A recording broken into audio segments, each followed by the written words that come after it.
Oh, what is up, guys? It is Shooting the Shit Uncensored. It is your boy, the bald, the beard, the beautiful Piers Austin, and we are brought to you by the Realm Network, and we are also brought to you by the MWA Podcast Network. And tonight, today, wherever you are in the world, wherever you are listening, we have a very, very special guest. We have the Godfather of Australian Pro Wrestling. That is right, Davis Storm is in the house. And before I bring out Mr. Storm, it is time for us to thank some of those amazing sponsors. First up is the WrestlingUniverse.com, baby. You know they are the one-stop shop for all your pro wrestling merchandise, guys. Seriously, they've got everything that you need. They've got masks, they've got belts, they've got action figures, all kinds, WWE, TNA, UFC, WCW, ECW, past, present.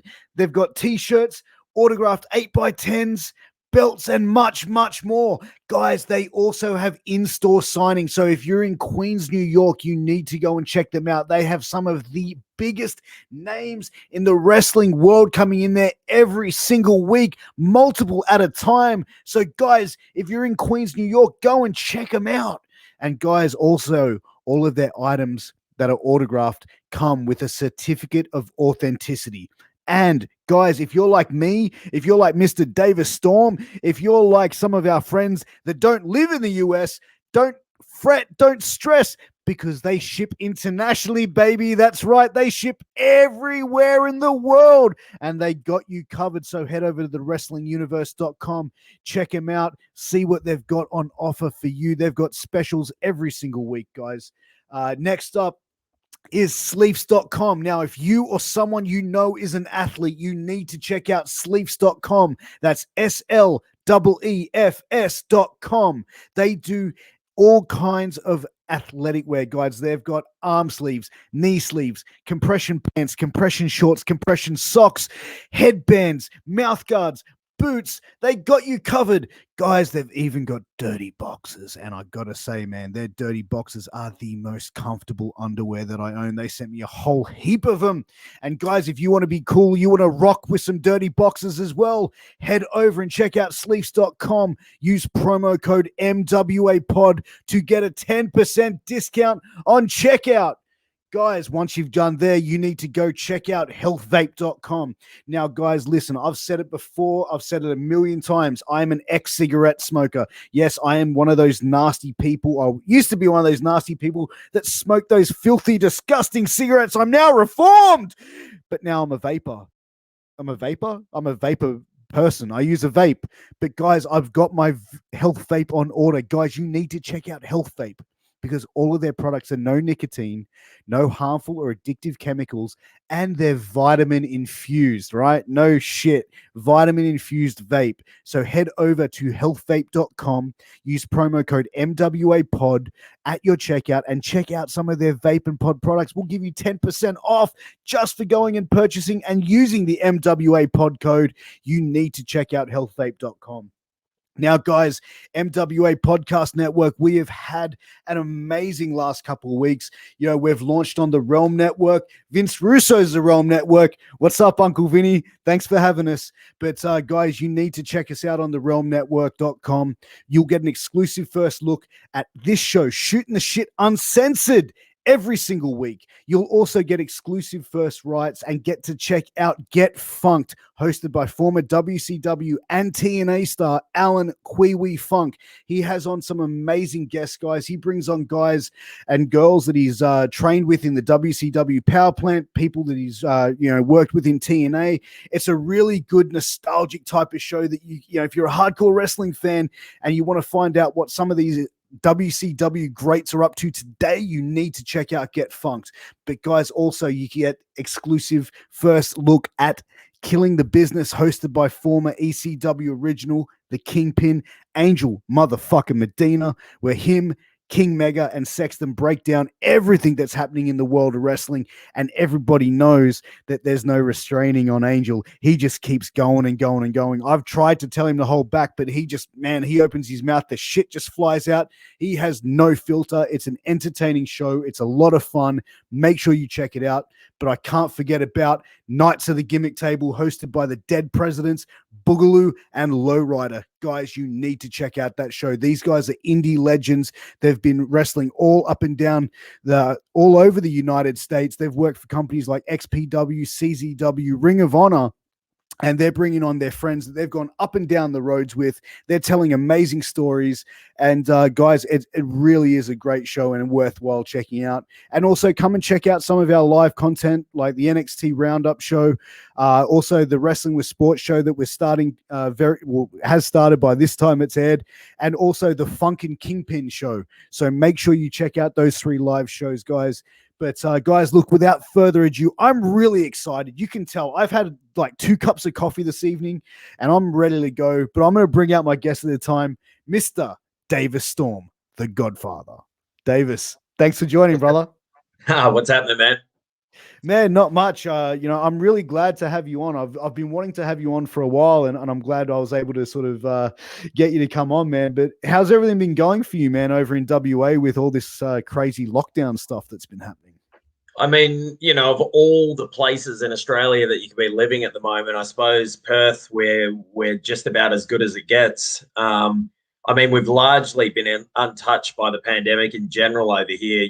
Just the occasional hard lockdown, and I know rights advocates would probably hate the way that the people of Perth have just conformed to whatever moves that the government have made over here. But really, it's being so isolated, being the most isolated capital city in the world, and that being your calling card for the longest time. For a independent professional wrestler, that's probably the kiss of death, that you're as far as you could possibly be away from any other hubs of professional wrestling.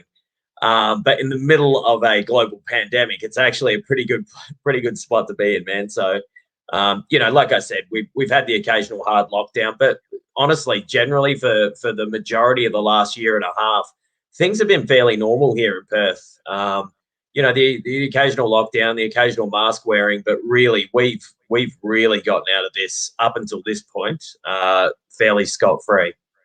Wow, that's pretty good, man, considering that most of the country has been pretty much locked down for quite a while. Did it affect any shows that had to be postponed, or did shows have to be cancelled at all? Yeah, so it's affected attendance at shows in terms of when we first got back to shows, there were still restrictions here in terms of how many people you could have in indoor venues.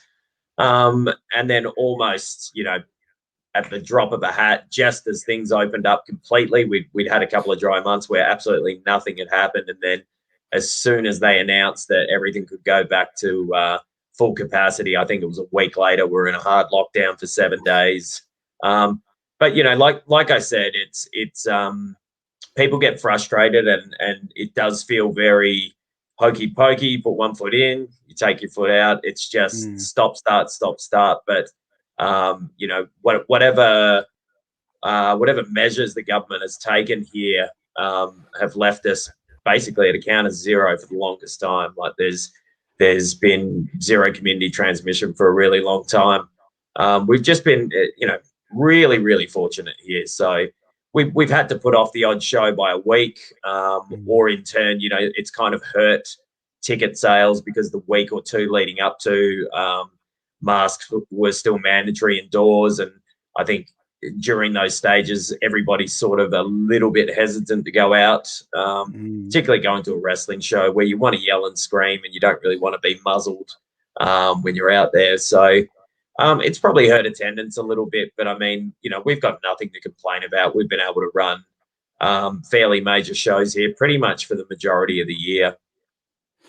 And, in Western Australia, like, obviously with EPW, like, what are the crowds usually like there? Like, do you guys have some pretty hardcore fans that attend most shows? The shows get pretty rowdy over there. Yeah, it is a bit of a mix. Like we've got a hardcore base of probably somewhere between 50 and 80 people who are at most shows. And if some of them are missing, there's always others that are there. So there's a nice little hardcore base that kind of make up that base for us. And then you just get casuals floating through, or maybe people who can they want to make it to as many shows as possible, but just have other commitments. And they just get out to as many shows as they can. But we've probably been consistently up around and again, there's been some restrictions in place at time, but we've kind of been sitting between that 250, 350 sort of number, which in the venue we're in actually makes for a really good atmosphere. Anything over 200 in that venue, and generally the place is rocking and rolling. Yeah, that's amazing, man. But with yourself, getting into, pro wrestling, when did you actually get your start, and how did you, was there, back when you started, was, there are a lot of training schools available in Western Australia? There was a grand total of 0 training schools in Perth when I started. So, wow. I am a tried and tested backyard wrestler. EPW at the time, we were called Explosive Coastal Wrestling. Fairly heavily influenced by ECW. Right around the time that they were sort of knocking on heaven's door, we were opening ours in Perth. So, most of the guys that we started with, all former backyard wrestlers. We had an incident on our second show where Mikey Nicholls managed to hurt himself and get us a bit of page 3 coverage on the main newspaper here in WA, the West Australian. So yeah, we were the scorn of the Australian wrestling industry for a little while there. Every man and his dog was coming after us saying, shut these kids down, they're a disgrace to the business. And in hindsight, I can certainly understand why they felt passionately the way they did. But in amongst all that noise and all that clutter, Hartley Jackson and Cole Devani reached out to us from Adelaide. And that's this. Without them, who knows if EPW is around today? Who knows if Davis Storm is around today? Mikey Nicholls, Chris Bice, all the names that have come through EPW over the years. Who knows if any of those guys end up making it without Jag and Cole stepping up for us? It's a strange time to be talking about this. It's the anniversary of Cole's passing. He was our head trainer, Jag's head trainer. That sort of popped up on my Facebook feed today, and he's well and truly missed. A real character. It's amazing, and it's very humbling as a 21-year-old man to be trained by his own admission, an out of shape 60-year-old man who could bring you to your knees by just grabbing you by the thumb or grabbing you behind the ear, and he could just bring you to your knees in a heartbeat. But a wonderful trainer and a wonderful human being, and very much missed to this day. But that's the thing, I think, and I think from the world in pro wrestling, it's very easy to sort of like throw shade at you guys, for starting out and for what happened in the beginning. But for them, people to go, hang on a second, there's nothing happening over here in WA. They just need a little bit of guidance, a little bit of mentorship. Let's give them something and see what that they can create there. And it comes almost like from the, we're all in the same bubble here in Australia. It's like if something can happen well over in WA, it can only benefit South Australia. It can only benefit Sydney. It can only benefit Australian wrestling as a whole. Yeah, sure. Look, there's a real there's been a gatekeepership almost within the professional wrestling industry, and it's slowly gone away over the years. And unfortunately, it doesn't always come out in healthy and positive ways, particularly as you go back through the history of wrestling. And for myself, even I took all those slings and arrows at the time and it didn't bother me. I understood how they felt. That this is a business they love. They're trying to protect it. They feel like if the entry level is just, you like wrestling and you rock up and you get in a wrestling ring and away you go. I understand why there's some hard feelings about that. There's some misgivings that people don't want that to be the entry level, that what we do is harder than just rocking up and jumping into a ring. And if it were that easy, everybody would be doing it. 100%. But also on some level, you know, that standard, that level has moved over the years, and I'm certainly not. This is not to disparage modern wrestling or modern wrestlers. You know, the wrestling industry is in an incredible place. There's just this golden age of wrestling where the guys and girls involved in it are just capable of putting on the most incredible performances.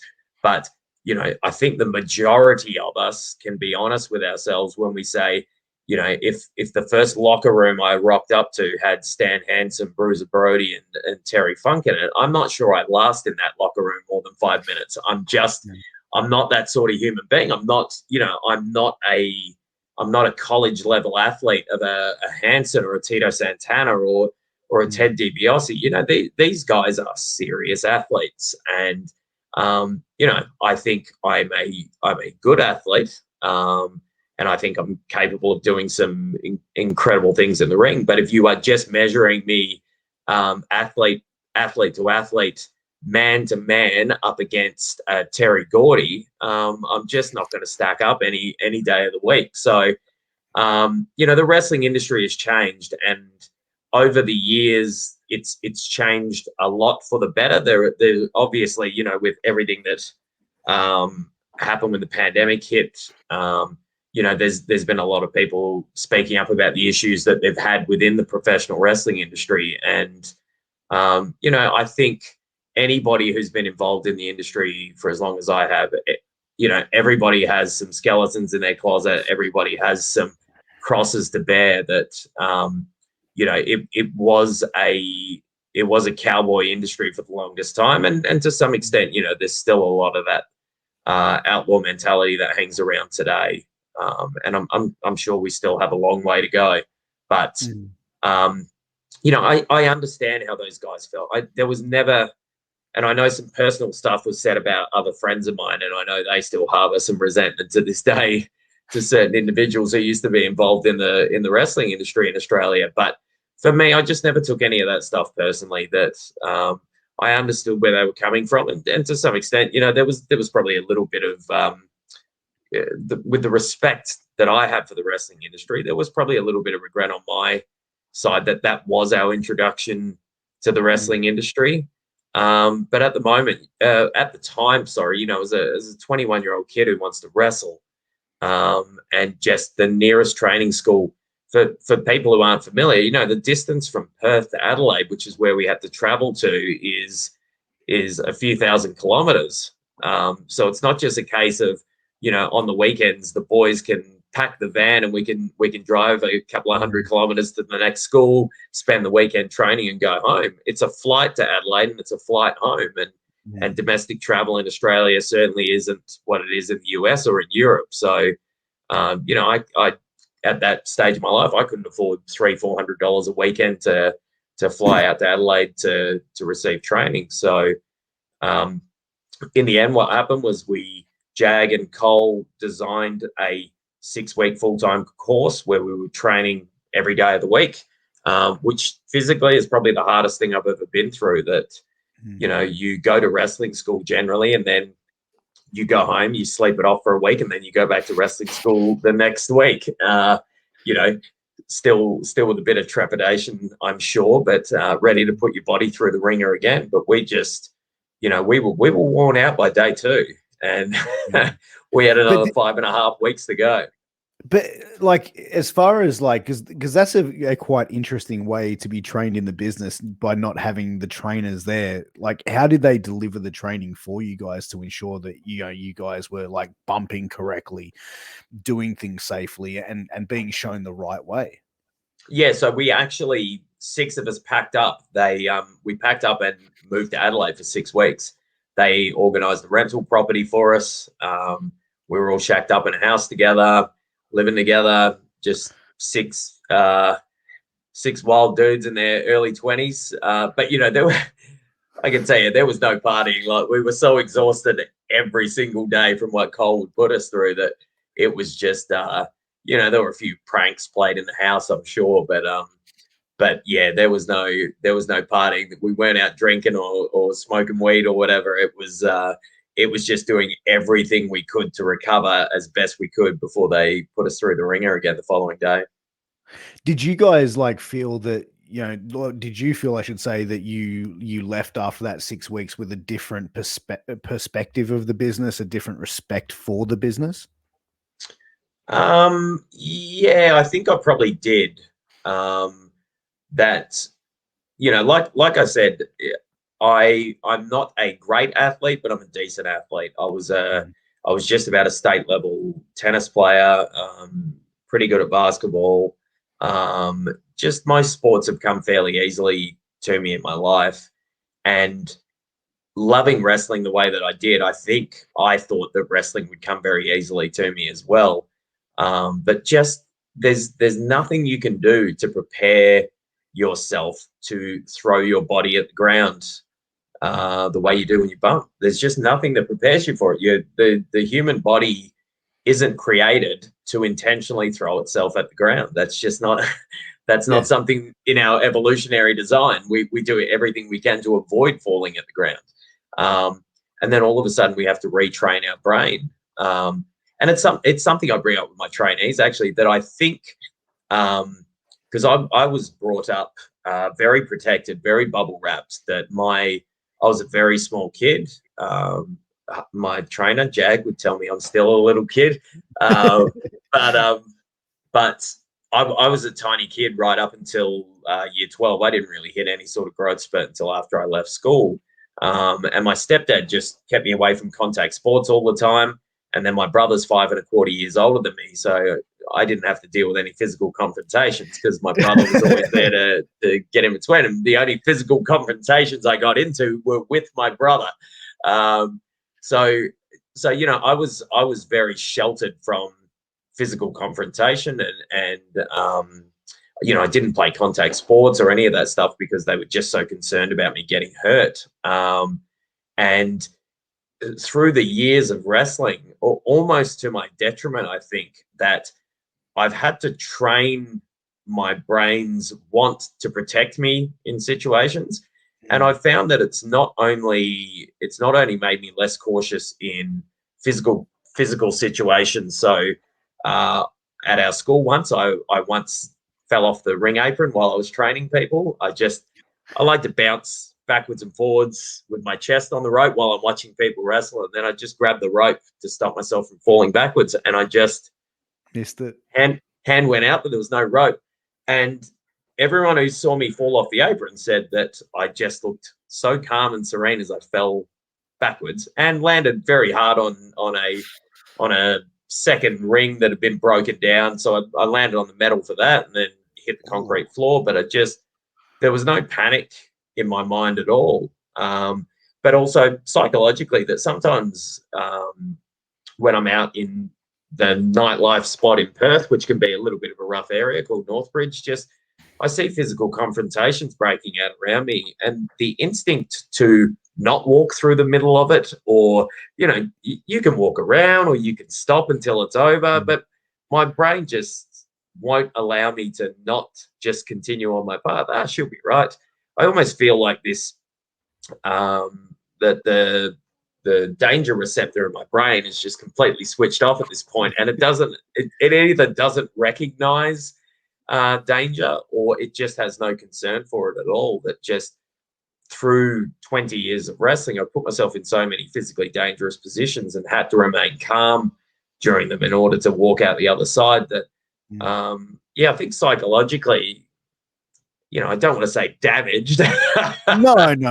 But psychologically, I think the wrestling industry has trained me, and training yourself in the beginning to do these things to yourself, it certainly changes you. It changes your perspective on wrestling.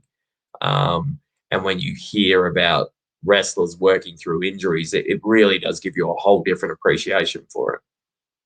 Oh, absolutely. And I think as well, like as far as, just by keep on going forward with it as well, like from what I've been told from people is if you hesitate in wrestling, you're going to go to the hospital. That's as simple as that. Like if there's a hesitation in your brain, if you freeze in that moment, like that, you're either going to get hurt or the other person you're in there or someone you're in there with is going to end up getting hurt. Would you agree with that?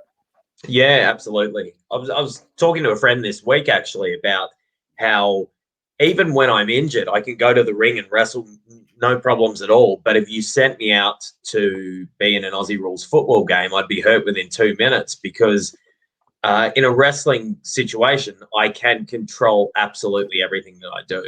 That even if I run fast when I hit the ropes, I might have a sore knee, but I can still control exactly how fast I hit the ropes.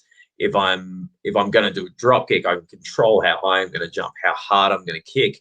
On a football field and in any sporting arena, everything you do is reflex action. There's no time to think. You're just reacting to what's happening around you. And in wrestling, that's the thing we want to train out of ourselves. We don't want to be reactive because your reaction when a giant body that's 40, 50 kilos heavier than you is leaping towards you, your instinct is to try and cover yourself up and protect yourself. But really the way we stay safe is to remain open as much as possible. So yeah, you really do need to train the reflex out of your body, train that defensive reflex out of your body so that you can you can just accept the punishment that's coming your way. But how hard is that for people to really get that out of their mind? Like that must be something it takes a long time to get people to train out of, right? Particularly people who come from a martial arts background or people who come from a contact sport background. So for me, I found Aussie Rules footballers, it's hard to train that out of them because they're so used to stealing their body for contact.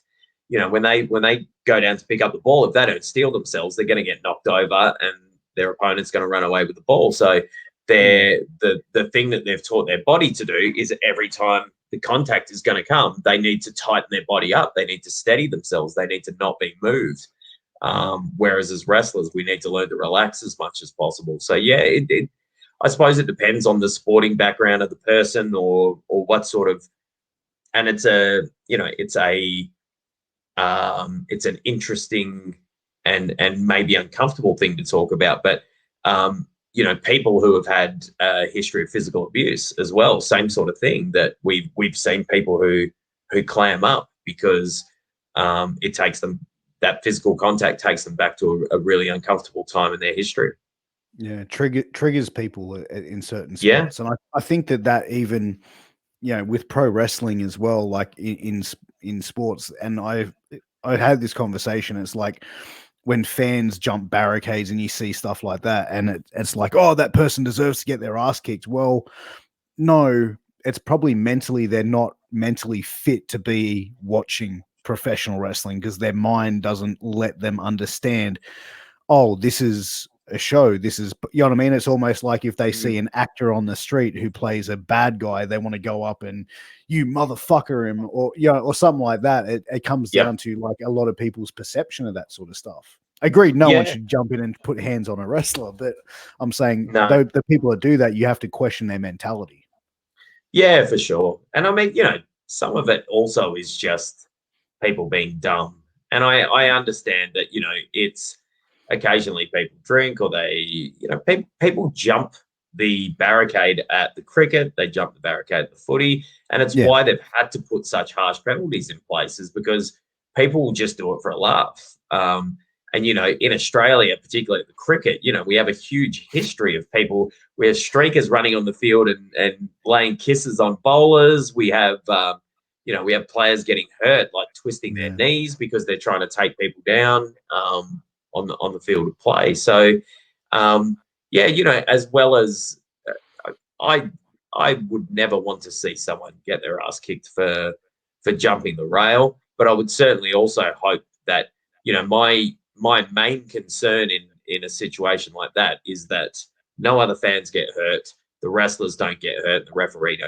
doesn't get hurt, because regardless of what the situation is that leads up to that situation, that person is still taking that action. That everyone else's health and well-being around them is the primary concern. Absolutely. But that doesn't mean I want to see that person get their ass kicked either. I would like for them to get out there safely. And I think in most of these situations, generally, a good referee is all over this sort of thing, and they're able to shut the situation down pretty quickly. Oh, absolutely. But after you came back from Adelaide after 6 weeks, what were the next steps? Like, did you guys then go, right, we're now a promotion, we have guys, like, what was the mentality like for you guys to build EPW from that? So I wouldn't, my memory's a little hazy, but I would hazard a guess that we were, so we hired a space, and we had a kickboxing ring that was provided to us by a guy named Kevin Jr., who we actually hired his kickboxing ring for our first show. And then we messed up his ring pretty bad because, we're trying to do year 2000 ECW sort Flaming of tables wrestling. and- Yeah. Oh, there was no flaming tables, but, chairs and tables. And, I think we tore his canvas a little bit. We scuffed up the ropes. And this is a kickboxing ring that he would hold world title fights in. So, we had to pay for the repairs to the ring. Luckily, he didn't kick the shit out of us. And instead, he actually he rang me about 4 weeks after the show and said, hey, one of my students is selling a ring that I built. This might be an opportunity for you guys to get started in terms of getting your own ring. So we ended up buying this, would have been about 14 or 15 foot kickboxing ring. And, you just continue to throw yourself at this kickboxing ring until it starts to give a little bit. And once it starts to give a little bit, you have a nice little bow in the middle of the ring that kind of acts like a spring, just a little bit. Well, it wasn't super comfortable, but that's sort of what we had to train in. So yeah, it was pretty much we had a core group of guys there, so there was probably about 15 or 16 of us. We all just chipped in to pay the rent, to buy the ring, and then we probably, from the time the 6 of us got back from Adelaide, I think we probably spent about another 3 months after that training. And I mean, when I say training every day, legitimately, I think we were training every day, that there was someone in that building training every single day. That, we wanted to show Australia that we did take this seriously, that, it certainly wasn't about, shoving it up anybody's ass, but at the same time, it wasn't just about, trying to make good with everyone either. It was just about, Cole very much instilled in us, just stay off the internet, keep your nose down, and do the hard work. And over time, people's opinion would change. And he was absolutely right, that we kept our noses down, did the hard work, and we were as arrogant and full of our own shit as we were on day one when everybody hated us. But we just shut up, we did the work, and just over time, the opinion around us just started to change. That as we started to look a bit more professional and, started to, and I really do feel like we helped raise what people's expectation levels were in terms of the presentation of independent wrestling here in Australia. That we were one of the first companies to consistently do video screens. We were doing actual gimmick entranceways for different shows. We were, even just mats and guardrails and stuff like that helps with the aesthetic of the show. And then, we over time, we started to move into better lighting production, better sound production. We were the only consistent group I know of in Perth that were in Australia that were using pyrotechnics consistently. Like it was all about trying to bring the spectacle of professional wrestling back to Australian wrestling and back to independent wrestling. That I think for a long time, people thought of indie wrestling as being dirty and grimy, and it had to be in a shonky setting, and it had to look almost dirt poor, and that was part of the calling card of indie wrestling. But we were, people in Perth, when they think of wrestling, they probably think of the WWE. They don't think of independent wrestling. So when you do all that effort to finally get someone out to a wrestling show, then you better put on as good a show and present it as professionally as you possibly can, because you only get one chance to make a first impression with anybody. And, these people who come along, they don't know they know once they see us, okay, that skinny little dude doesn't look like Batista, but but they still understand the theatrics of pro wrestling. They understand the pageantry of professional wrestling, and it's our job to, or it was our job to try and present that as best that we could. That we knew, when we're not the best wrestling products on planet Earth at that time. We probably still aren't, but you try so hard at the wrestling side of things, and you potentially could lose someone's interest the second they walk into the building. If they walk in and they feel ashamed that they're at this event because it's in a nondescript building, there's no production values, the house lights are on. It's kind of like going to if you go to a comedy show and the lights are on, people are less likely to laugh because they don't want to be the center of attention. And same with a wrestling show, that people come there and they want to interact and they want to be a part of it, but they also don't want to be the center of attention. And just by setting the place up professionally, having professional lighting, and being able to sync the audience into darkness, you kind of protect them a little bit. As I do, I ventured way off. Off topic. No, not at all. But here we are. But as far as getting to the level of shows that you guys put on, was it always from the start being like, okay, we want to have this professional outlook, we want to have this professional show? How long did it take you to really start using like the pyrotechnics, the gimmick entrances and that sort of stuff? So the gimmick entrances were probably in the first maybe like 12 to 18 months. We were using screens and video entrances within 12 months of starting. Not using house lighting sort of within the first 15 to 18 months. And the pyrotechnics was probably a couple of years away still. I think it was maybe from like year 3 or year 4 that we were using it consistently. But it was never us starting out with a clear vision of this is what we want the shows to look like and this is what we need to do, but rather just a consistent attitude. And it's one that we carry on 20 years later today, that just an attitude of, hey, that was good, but we can do better. And that exists from the production side of things at EPW right through to the wrestlers, right through to the front of house staff, that we debrief after every show and we ask ourselves, hey, that was an amazing night, maybe the best night we've ever had. How do we do better?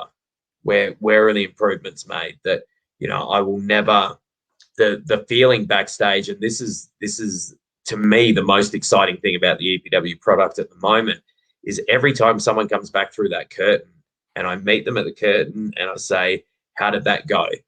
And very few people walk through absolutely beaming, patting themselves on the back, saying, oh, that could not have gone any better. That almost everyone comes through and says, it went great, crowd were into it, but I could improve on this, I could improve on this, and I could improve on this.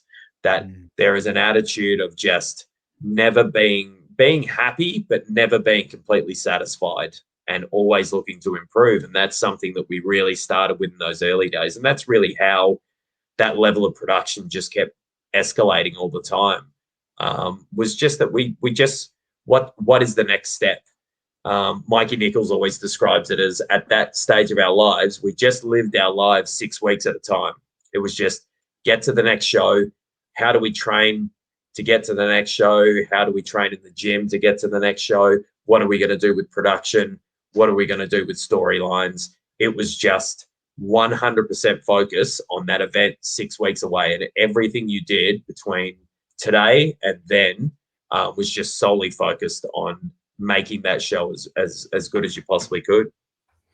Yeah, and I think that that's the best way to be, as far as be green and growing than ripe than rotting, right? Like that's the saying that my old man always told me, is like, if you think you can't get any better, then you need to quit whatever you're doing, because there's no way you can get any higher. He goes, but if you have the mentality is like, you know what, I'm good, but I'm not that good, or you know what I mean, like for anything, you know, then you're always going to be striving to get better.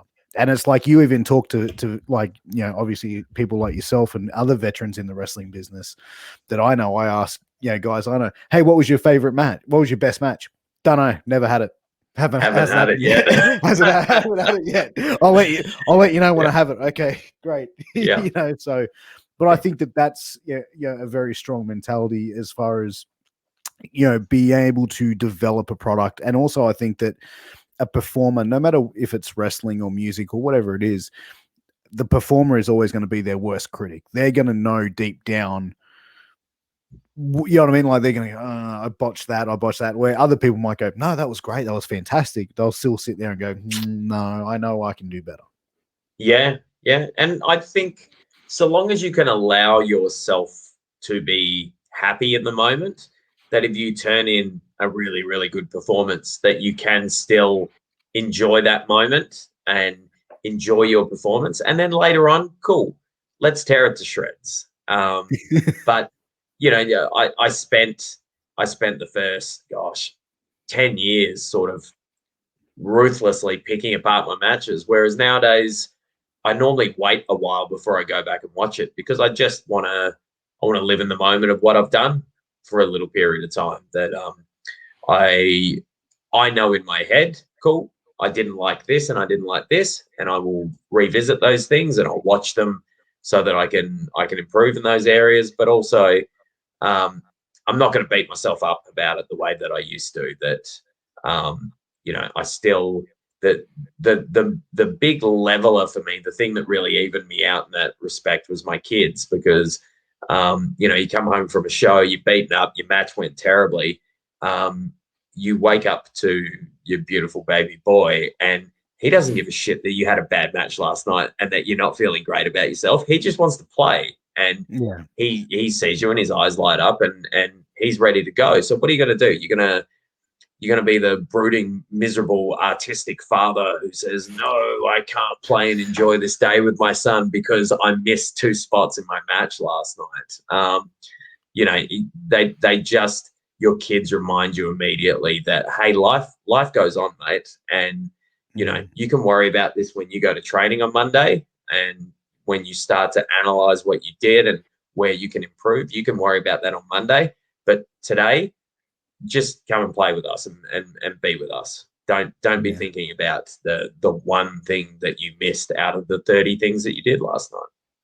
Yeah, and I think as well, like for some performers as well, they need to look at like, okay, look at the 30 things that you did really well, the 1 or 2 things that you didn't do well. Okay, well, you learn from that, but like, look at this good that you did do in that match or on that show or on that, whatever it may be. It's having that mentality to really, I think, not overly beat yourself up, as long as you don't injure someone or injure yourself in the process. Like, yeah, it's not as bad as what some people can build it up to be.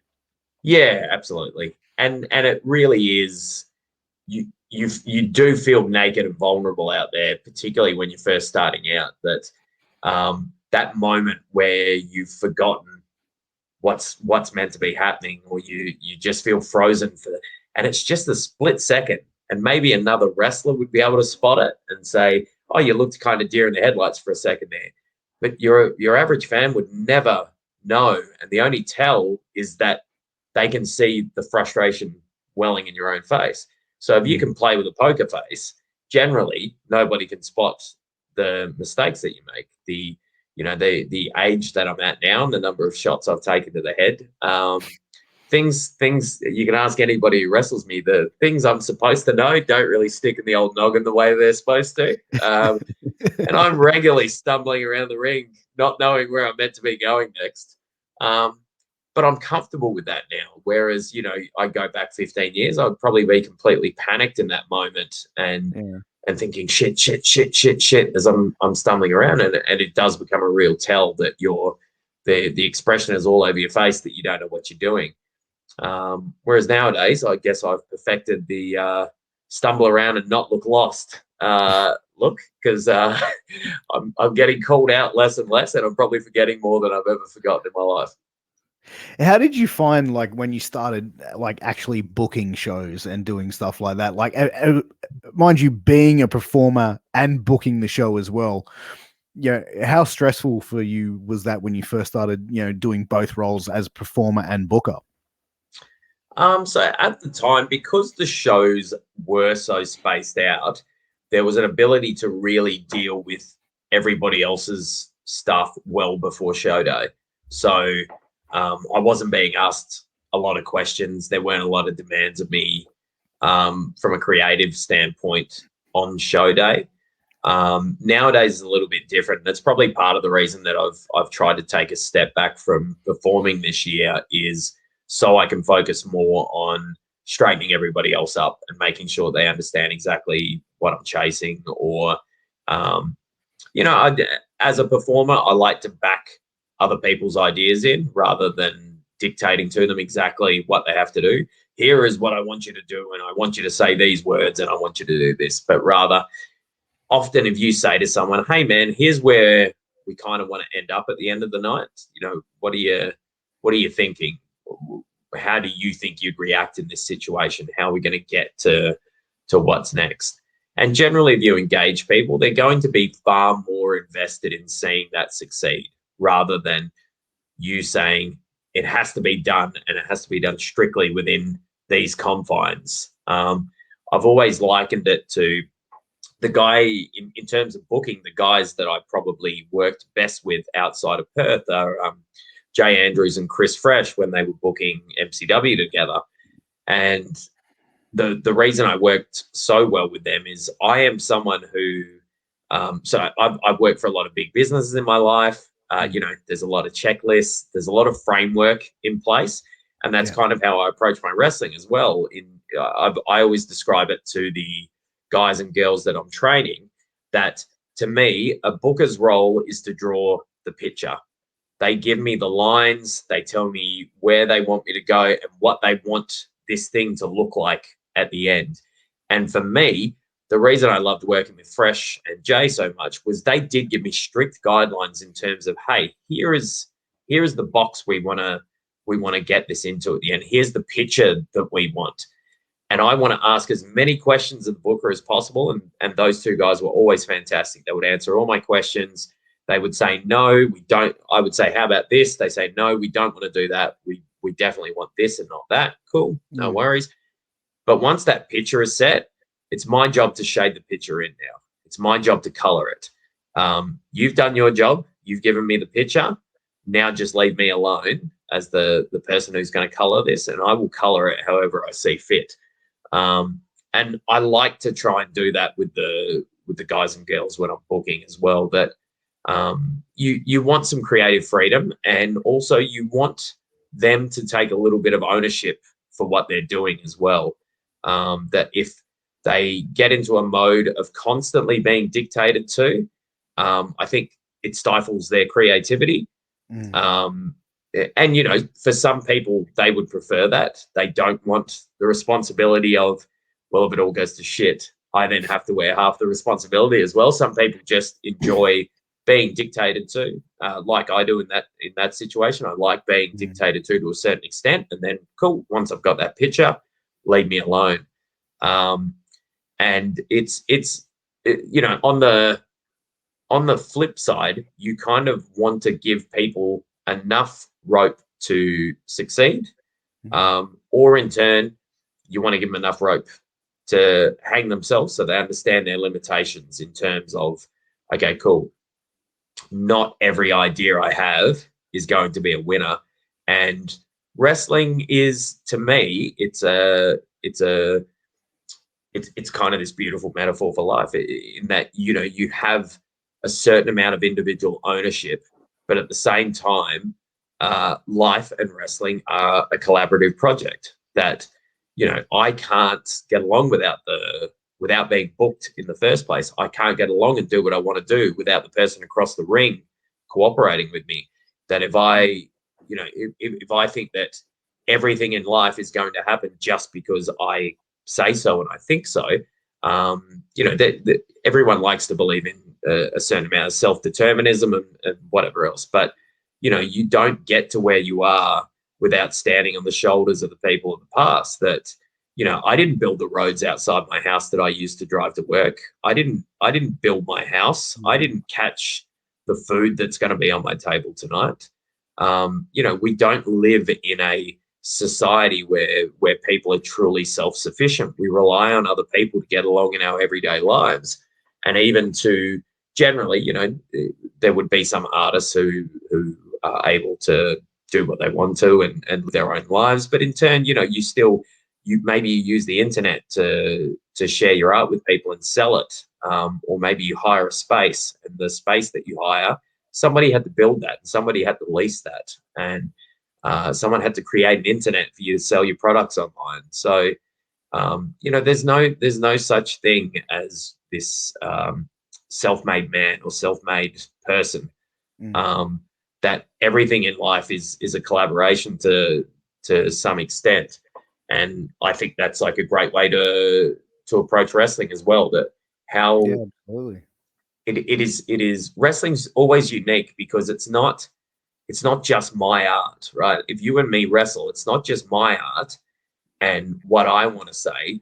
It is what is the conversation that my art has when it meets your art. What do we create together?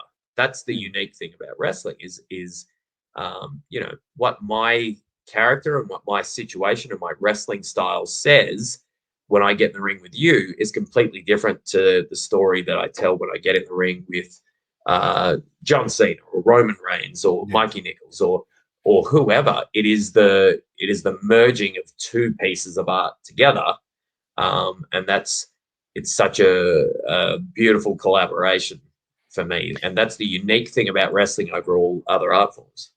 Yeah, and I think that's the thing where, like, I think some people can be critical, when they watch wrestling and they'll see something and go, "Oh, that was garbage." Mm-hmm. Not necessarily could be garbage, but it could be the promoter, the booker, may have had a vision for what they wanted, but the performers, they had a different vision. So it's like their visions didn't align up. They both had the same goal. They all had the same goal of going out there and delivering a story, but they had different visions on how to get to that end goal, if that makes sense. And I think that's where I think people that can be a little bit overly critical need to understand it's not as simple as just saying, "Oh, those performers are shit." It doesn't come down to a performer being bad or good or whatever. It comes down to, okay, sometimes the visions didn't line up and they weren't on the same wavelengths. Yeah.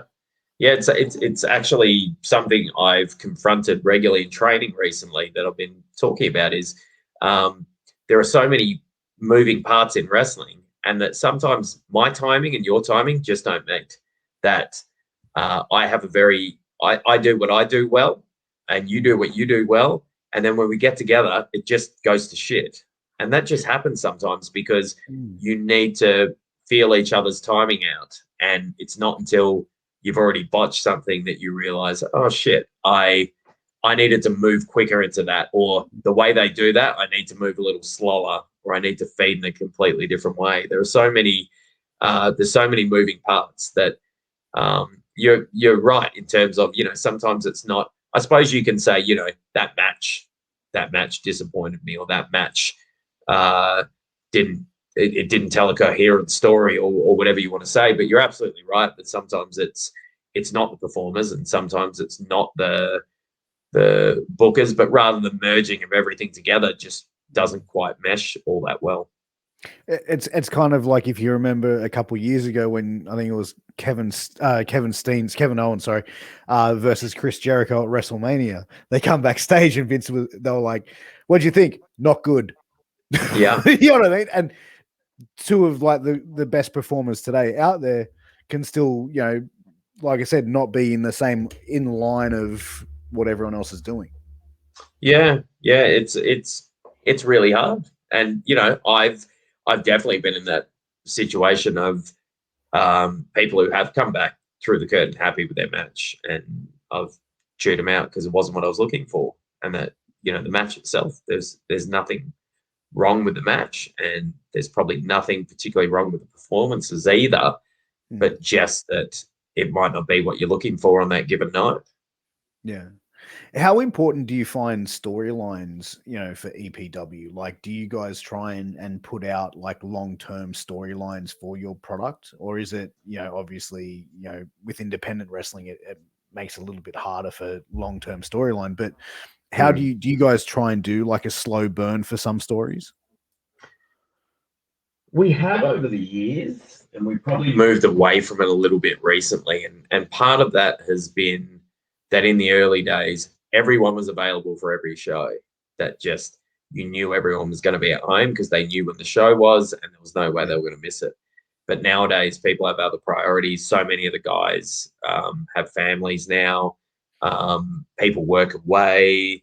People are getting bookings in other states. So there are so many other factors that often these days, and it's happened many times in the last 12 to 18 months for us, that we've started a long-term storyline and then it's completely gone to shit before we even get to the second chapter, that just one piece of the puzzle falls out and we're having to adapt on the fly. So it can be frustrating. But again, until, particularly in Australia, until wrestling pays the bills, you can't expect people to just put their lives on hold for all the bookings that you would like them for, and you just have to be adaptable. That's the main thing, and I think that's a pretty consistent story in wrestling as a whole.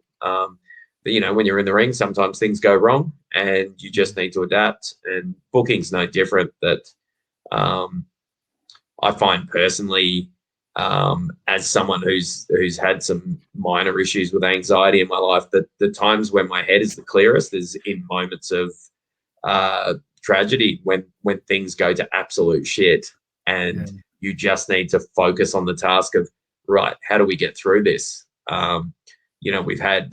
We had the spring in our ring break right before the biggest show we'd ever done up until that stage. That was must have been in 2008 or 2007. Sold out building, 650 people ready to come through the door, and the spring busted right before doors opened. But I've never had more clarity in my life in terms of what we needed to do and how quickly we needed to do it. There was no panic. You're not thinking about tomorrow. You're not thinking about your match. You're not thinking about anything other than get this ring stripped down, fix this ring as best we can, and get backstage. So, How long did it take you guys to fix it?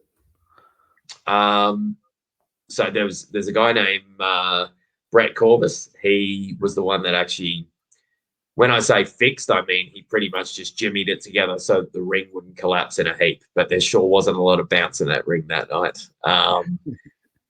I think it took 5 minutes. Wow. Which, when you consider, when you're looking for people to unpack the truck and help set the ring up, there's nobody around. It can take you a couple of hours. But when everyone knew that the show wouldn't go on without it, it took us about 5 minutes to strip the ring down, get it fixed, and get it all back together. And the show went off all good? Yeah. Far out, man. But I suppose like in that moment you'd be sitting there like just going fuck. But in the same sense, when people are looking at you to be that calm, cool, collected person, it must be obviously you're saying you're pretty clear in those moments. But at that moment, were you freaking out internally? I think other people were freaking out because they were freaking out. I was getting annoyed more than panicking in my own head. Everybody just, when things get panicky, I just want to say, everybody shut the fuck up. We're going to get through this. We're going to find a way. And that's largely been my approach to life, I guess, is just something shit is happening. But that's what makes a good leader, and someone that, in those situations that, people can sort of rally around and be like, okay, cool. If Davis isn't freaking out, we don't need to freak out. When he freaks out, then, you know what I mean? Like, then I think it would probably cause like, if you started like going, fuck, like, pulling your hair out about stuff, then it's going to create chaos, wouldn't it? I mean, over the years, as we've had more leaders within the team and more people stepping up in different departments, if I knew I didn't have to deal with the problem, then I'd probably go, oh shit, how the fuck are you going to fix that? Because it's your problem now. It's not my problem. That's a you problem, not a me problem. Yeah, that's right. When it's my problem, there's probably less panic. When it's particularly if it's a problem that's just going to affect me too, I'm less bothered by it. If it's a problem that's going to affect more people outside the scope of myself, then it sometimes gets a bit hazy because you worry about how those decisions will affect other people. Yeah, absolutely. But look, it is getting that time. We just hit the 1 hour mark, ladies and gentlemen. It is time for 60 seconds with Piers. Davis has been warned or briefed about it, whatever way you want to put it, to how this is going to work, ladies and gentlemen. Like every single week, I'm going to fire a bunch of questions. Davis has 60 seconds to answer as many as he can. When you're ready, you let me know and we'll get the clock started. Let's do it. Snapchat or TikTok? Oh, I don't do either. Favorite song to sing at karaoke? Oh, goodness. More Than Words by Extreme. Plain fairy bread or fairy bread with Nutella? Plain fairy bread. Favorite holiday destination? Oh, anywhere down south in Western Australia is good for me. Yeah, sort of Margaret River area. Favorite wrestling referee?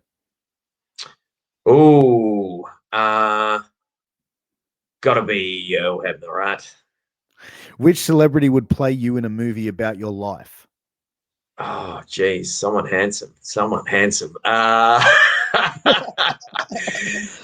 Gino Gambino would probably tell you that Chow Yun Fat would have to play me in a movie.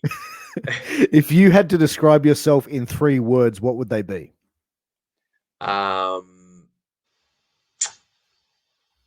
Youthful, hopeful, and foolish. iTunes or Spotify? Spotify. If you came with a warning label, what would it say? Break in case of emergency. You're the lead singer of any band in the world that you can get to choose with. You go on tour for them for 6 months. Which band do you choose? Wu-Tang Clan. What is your favorite meal to cook? Teriyaki chicken. In 5 minutes, you are being shipped to outer space. What 2 personal belongings do you take with you, excluding human beings? Geez. Well, I just got this wristband from my kids and my wife the other day, so I'll be taking that with me. And hair product. Hey, man, me too. But that is time. That is 60 seconds with Piers. Man, that you did really well with that, Davis. Look, man, I really appreciate you coming on. I feel like this hour went really quickly, and I think we could probably do another hour. I'd love to have you back on for a part 2 somewhere down the line if you're game. Always keen for a chit chat. That's it, man. But where can everyone find you? Where can everyone support you guys over in Perth? Sure. So the most important thing is that people get out to their local promotions wherever they happen to be. In Perth, we've got Explosive Pro Wrestling, EPWperth.com. We also have Southern Hemisphere Wrestling Alliance. If you look for Southern Hemisphere Wrestling Alliance on social media, you'll be able to find us. EPW School of Pro Wrestling is where people can get a start in professional wrestling from get an education from myself, Gavin McGavin, Damian Slater, Marcus Pitt. Really fantastic training team down there. We have 2 locations and we run sessions at both schools on a Monday through to Thursday. And then we run individual sessions on a Friday, Saturday, and Sunday. So plenty of opportunity to learn. And then for myself, just EPW Davis Storm, Facebook, Instagram, Twitter. There you go, guys. Special shout out to our sponsors, thewrestlinguniverse.com, your one-stop shop for all your pro wrestling merchandise, ladies and gentlemen. Also, sleeves.com, that place that all athletes need to go and check out. Use promo code MWAPOD, get a 10% discount on checkout. And also make sure you go check out healthvape.com. Get off those cigarettes, get off those nasty chemical-filled vapes, and use healthvape.com. Also use MWA Pod at checkout to get a 10% discount. Check out all of our shows, the live shows that we have, Wrestling with Sports, NXT Roundup, and the Funkin' Kingpin podcast, always live on Twitter and Twitch and on YouTube, and will go out on all podcast platforms for our 4 core shows, guys. 4 core shows that we have, guys. Make sure you go and check those out on the realmnetwork.com, the Vince Russo now owned Realm Network. That's Shooting the Shit Uncensored, Knights of the Gimmick Table, Killing the Business, and Get Funked. So guys, make sure you tune in, check them all out, make sure you subscribe, check out some Aussie wrestling, check out some local wrestling. Davis, thank you very much for coming on, man. I really appreciate your time, and looking forward to doing it again. Absolute pleasure, man. Take care. Peace.